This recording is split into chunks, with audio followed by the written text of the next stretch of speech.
ಇರ್ತದೆ.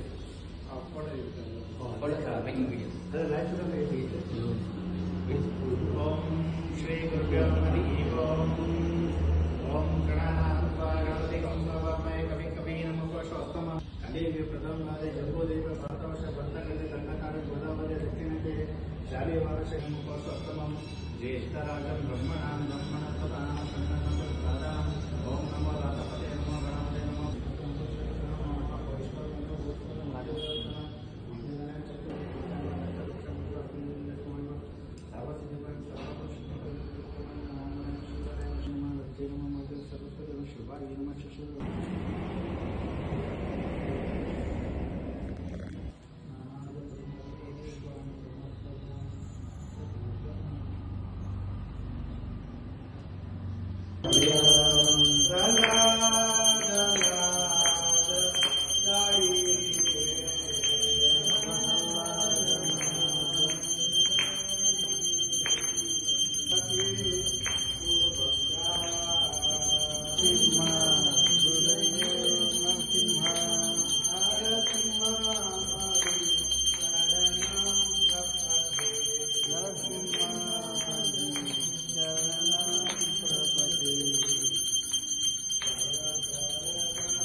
ಈ ಚಿತ್ರದ ಹೆಸರು ಎ ಕೃಷ್ಣ, ಶ್ರೀ ವಿಷ್ಣು ಫಿಲ್ಮ್ಸ್ ವತಿಯಿಂದ ಮಾಡ್ತಾಯಿದ್ದೀವಿ.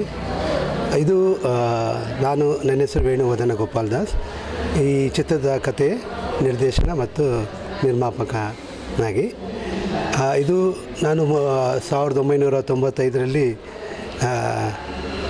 ಇನ್ನೂ ಮದುವೆ ಆಗಿರಲಿಲ್ಲ, ಬ್ರಹ್ಮಚಾರಿ. ಆಗ ಇಸ್ಕಾನ್ಗೆ ಇನ್ನೂ ಮೇನ್ ದೇವಸ್ಥಾನ ಇನ್ನೂ ಉದ್ಘಾಟನೆ ಆಗಿರಲಿಲ್ಲ, ಇನ್ನು ಶೆಡ್ಡಲ್ಲಿದ್ವಿ ನಾವು. ಸೊ ಆವಾಗ ಸೇವೆ ಮಾಡೋದಕ್ಕೆ ಪ್ರಾರಂಭ ಆಗಿ ಇಲ್ಲಿವರೆಗೂ ಬರ್ತಾಯಿದ್ದೀನಿ. ಇದು ಇಸ್ಕಾನ್ ಚಿತ್ರ ಅಲ್ಲ, ಇಸ್ಕಾನ್ ದೇವಸ್ಥಾನದಿಂದ ಮಾಡ್ತಿಲ್ಲ, ನನ್ನ ವೈಯಕ್ತಿಕವಾಗಿ ಮಾಡ್ತಾಯಿದ್ದೀನಿ. ಉದ್ದೇಶ ಏನಂದರೆ, ನಾವು ನಮ್ಮ ಇಸ್ಕಾನ್ ದೇವಸ್ಥಾನದಲ್ಲಿ ಎಲ್ಲ ಸೇವೆ ಮಾಡ್ತೀವಿ ನಾವು. ಅಂದರೆ ಪೂಜಾರಿ ಆಗಲಿ, ಅಡುಗೆ ಮಾಡೋದಾಗಲಿ, ಯಾವುದೇ ಒಂದು ಡಿಪಾರ್ಟ್ಮೆಂಟ್ ನಮಗೇನು ವಿದ್ಯೆ ಇದೆಯೋ ಅದನ್ನು ಬೆಳಗ್ಗೆ 4:15 9:30 ತನಕ ದಿನನಿತ್ಯದ ಕಾರ್ಯಕ್ರಮ ಇರುತ್ತೆ. 3:45ಗೆ ಎದ್ದು ಸ್ನಾನ ಮಾಡಿ, ಅದಾದಮೇಲೆ 10 ಗಂಟೆ ಬ್ರೇಕ್ಫಾಸ್ಟ್ ಆದಮೇಲೆ ನಮಗೆ ನಮ್ಮ ಶಕ್ತಾನುಸಾರ ನಮ್ಮ ವಿದ್ಯಾಭ್ಯಾಸ ಏನಿದೆಯೋ ಅದ್ರ ತಕ್ಕ ಹಾಗೆ ಸೇವೆ ಮಾಡ್ತೀವಿ ದೇವಸ್ಥಾನದಲ್ಲಿ. ಸೊ ಆ ರೀತಿ ನಾವು ಪ್ರಚಾರ ಮಾಡೋದು, ಅಕ್ಷಯ ಪಾತ್ರದಲ್ಲಿ ಮಾಡಿದ್ದೀನಿ, ಎಲ್ಲ ಕಡೆ ಮಾಡಿದ್ದೀನಿ. ತುಂಬ ಜನರಿಗೆ ನಾನು ಹೋಗಿ ಪರ್ಸ್ನಲ್ಲಾಗಿ ಭಗವದ್ಗೀತೆ ಸಾರನ 3 ಅವರ್ ಎಕ್ಸ್ಪ್ಲೈನ್ ಮಾಡ್ತಿದ್ದೆ. ಅಂದರೆ ಯಾರಿಗೆ ಆಸಕ್ತಿ ಇದೆಯೋ ಅವರು ಅಪಾಯಿಂಟ್ಮೆಂಟ್ ಕೊಡ್ತಿದ್ರು, ಲೊಕೇಶನ್ ಕೊಡ್ತಿದ್ರು. ನಾನೇ ಹೋಗಿ ದೇವಸ್ಥಾನ ವತಿಯಿಂದ ಹೋಗಿ ಅವ್ರಿಗೆ 3 ಅವರಲ್ಲಿ ಭಗವದ್ಗೀತೆ ಸಾರಾಂಶವನ್ನು ಹೇಳ್ತಿದ್ದೆ. ಆಮೇಲೆ ಅವ್ರೇನಾದ್ರು ಪ್ರಶ್ನೆಗಳಿದ್ದರೆ ಕೇಳ್ತಿದ್ರು ಭಗವದ್ಗೀತೆಗೆ, ಅದೆಲ್ಲ ಆನ್ಸರ್ ಈ ಥರ 3-4 ಅವರ್ಸ್ ಆ ಥರ 2 ಫ್ಯಾಮಿಲಿ ಅಥವಾ 2 ಮೀಟಿಂಗ್ ಮಾಡೋಕ್ಕಾಗ್ತಿತ್ತು. ಆಗ ಅನ್ನಿಸ್ತು ನನಗೆ, ಎಷ್ಟು ಜನಕ್ಕೆ ಈ ಥರ ಹೇಳಿದ್ದೆ ಹೇಳ್ತಾ ಇರಬೇಕು. ಎಲ್ರಿಗೆ ತುಂಬ ಜನಕ್ಕೆ ಟೈಮ್ ಇರಲ್ಲ, ಆಸಕ್ತಿ ಇರುತ್ತೆ, ಕೇಳೋಕ್ಕೆ ಅಷ್ಟೊಂದು ಟೈಮ್ ಇರಲ್ಲ. ಅದಕ್ಕೆ ವೀಡಿಯೋಸ್ ಮಾಡೋಕ್ಕೆ ಶುರು ಮಾಡಿದೆ. ವೀಡಿಯೋಸ್ ಮಾಡಿ ಆ ವೀಡಿಯೋದಲ್ಲಿ ಅವ್ರು ಯಾವಾಗ ಫ್ರೀ ಇರ್ತಾರೋ ಆವಾಗ ನೋಡ್ಬೋದು, ಕೇಳ್ಬೋದು. ಅದಾದಮೇಲೆ ನೆಕ್ಸ್ಟ್ ವೀಡಿಯೋ 10 ನಿಮಿಷ ಆ ಥರ ನೋಡ್ತಾಯಿದ್ದೆ. ಆಮೇಲೆ ಅನ್ನಿಸ್ತು, ಇದು ಫಿಲಮಲ್ಲಿ ಮಾಡಿದ್ರೆ ಇನ್ನೂ ಜಾಸ್ತಿ ಜನಕ್ಕೆ ಮಾಧ್ಯಮಕ್ಕೆ ಮುಟ್ಟುತ್ತೆ ಅಂತ. ಅದರ ಪ್ರಯುಕ್ತವಾಗಿ ಈ ಎ ಕೃಷ್ಣ ಅನ್ನೋದು ಚಿತ್ರ ಮೂಡಿ ಬರ್ತಾಯಿದೆ. ಆದರೆ ಬರೀ ಭಗವದ್ಗೀತೆ ಅಂದರೆ ಯಾರು ಜನರು ಬರಲ್ಲ. ಅದಕ್ಕೆ ಈ ಚಿತ್ರದಲ್ಲಿ ಸಸ್ಪೆನ್ಸ್ ಥ್ರಿಲ್ಲರು ಇದೆ. ಯಾವ ರೀತಿ ಅಂದರೆ ದೃಶ್ಯಂ ಥರನೇ ಫಸ್ಟ್ ಸೀನಿಂದ ಹಿಡಿದು ಕೊನೆ ಸೀನ್ ತನಕನೂ ಕುತೂಹಲ ಇರುತ್ತೆ, ಟ್ವಿಸ್ಟ್ ಟರ್ನ್ ಇರುತ್ತೆ. ಮಧ್ಯದಲ್ಲಿ ಜನರಿಗೆ ಬೇಕಾಗಿರೋದು ಏನಂದರೆ ಇನ್ನೊಂದು ಕಾಮಿಡಿ ಇದೆ. ಮತ್ತು ಸಮಾಜಕ್ಕೆ ಒಂದು ಸಂದೇಶನೂ ಬೇಕು. ಅದ್ರ ಮೇಲೆ ಇನ್ನೊಂದು ಏನಾದರೂ ಮುಖ್ಯವಾಗಿ ಎಲ್ಲದಕ್ಕಿಂತ ನನ್ನ ಉದ್ದೇಶ ಏನಂದರೆ, ಈ ಇಸ್ಕಾನನ್ನು ಸ್ಥಾಪನೆ ಮಾಡಿದ್ದವರು ಶ್ರೀಲ ಪ್ರಭುಪಾದರು. ಅವರು 69 ವಯಸ್ಸಿನಲ್ಲಿ, ಇಮ್ಯಾಜಿನ್ ಮಾಡಿ, ನಾವು ಯಾರು ಆ ವಯಸ್ಸಿನವರೆಲ್ಲ ಇಲ್ಲಿ. ಅಂಥವರು ಒಬ್ಬರೇ ಆ ವಯಸ್ಸಲ್ಲಿ ಅಮೇರಿಕಾಗೆ ಹೋಗಿ, ವಿಲ್ ಪವರ್ ಬೇಕು. ಆದರೆ ಕೆಲವರಿಗೆ ವಿಲ್ ಪವರ್ ಇರುತ್ತೆ, ಕೆಲವ್ರಿಗೆ ವಿಲ್ ಪವರ್ ಇರಲ್ಲ. ಅಂಥವ್ರಿಗೆ ಈ ಹರೇ ಕೃಷ್ಣ ಮಹಾಮಂತ್ರದಿಂದ ಪವರ್ ಬರುತ್ತೆ. ವಿಲ್ ಪವರ್ ಇಲ್ಲದೆ ಇರೋರು ಸಹ ಇದರಿಂದ ಹೊರಗಡೆ ಬರ್ಬೋದು. ಇಮ್ಯಾಜಿನ್ ಮಾಡಿ, ಈಗ ಅವರು ಡ್ರಗ್ಸ್ ತೊಗೊಳ್ತಾ ಇದ್ದವರು ಈಗ ಅವರು ಬೆಳಗ್ಗೆ 3:45 ಎದ್ದು ಸ್ನಾನ ಮಾಡಿ 4:15 ಅಟೆಂಡ್ ಮಾಡ್ತಾರೆ ಆರತಿ.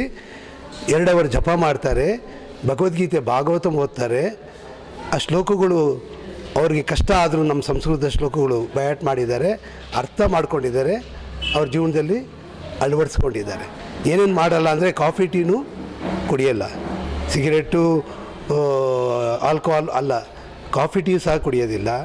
ಆಮೇಲೆ ಮಾಂಸ, ಮೊಟ್ಟೆ, ಈರುಳ್ಳಿ ಬೆಳ್ಳುಳ್ಳಿನೂ ತಿನ್ನೋದಿಲ್ಲ, ಜೂಜ್ ಆಡೋದಿಲ್ಲ. ಈ ರೀತಿ 4 ನಿಯಮಗಳನ್ನು ಕೊಟ್ಟಿದ್ದರು. ಪ್ರಭುಪಾದ ಫಸ್ಟ್ ಅಮೇರಿಕಾದಲ್ಲಿ ನ್ಯೂಯಾರ್ಕಲ್ಲಿ ಇಸ್ಕಾನ್ ಅಂತ ಸ್ಥಾಪನೆ ಮಾಡಿದ್ರು, ರಿಜಿಸ್ಟ್ರೇಷನ್ ಮಾಡಿದ್ರು. ಅದಕ್ಕೆ ಅಡ್ವೊಕೇಟ್ ಹೇಳ್ತಾರೆ ಇದ್ದು ರೂಲ್ಸ್ ಆ್ಯಂಡ್ ರೆಗ್ಯುಲೇಷನ್ ಏನು ಅಂತ. ಸೇರಬೇಕಾದ್ರೆ ಏನು ರೂಲ್ಸ್ ರೆಗ್ಯುಲೇಷನ್ ಅವಾಗ ಹೇಳಿದ್ರು 2 ಅವರ್ ಜಪ ಮಾಡಬೇಕು, ಪರಸ್ತ್ರೀಯ ಸಂಬಂಧ ಇರಬಾರ್ದು, ಇಂಟಾಕ್ಸಿಕೇಷನ್ ಅಂದರೆ ಕುಡಿಯೋದು, ಸಿಗರೇಟು, ತಂಬಾಕು, ಎಲೆ ಅಡಿಕೆ ಮತ್ತು ಕಾಫಿ ಟೀನೂ ಸಹ ಬಿಡಬೇಕು, ಮತ್ತು ಈರುಳ್ಳಿ ಬೆಳ್ಳುಳ್ಳಿ ಸಸ್ಯಾಹಾರಿ ಇರಬೇಕು, ಜೂಜಾಡಬಾರ್ದು, ಮತ್ತು ಪರಸ್ತ್ರೀ 4 ನಿಯಮಗಳು.